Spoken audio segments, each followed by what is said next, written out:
Terus kiri. Yuk sana. Ini pinggir kak. Kiri dulu. Kiri dulu Baru kanan.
Oke teman-teman, sekarang kita sudah ada di air terjun Sarangburung.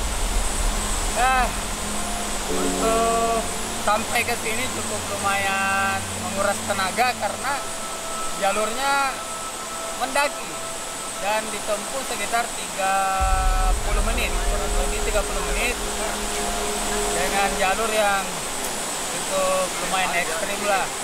Dan kami tadi sedikit tersesat karena kurangnya petunjuk menuju air terjun ini. Kayaknya jalan Babun ke ini depan. Balik. Oke, jadi ketemu di sini.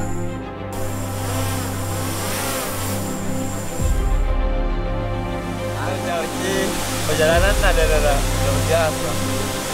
Terus Kalau juga tegak di kuna.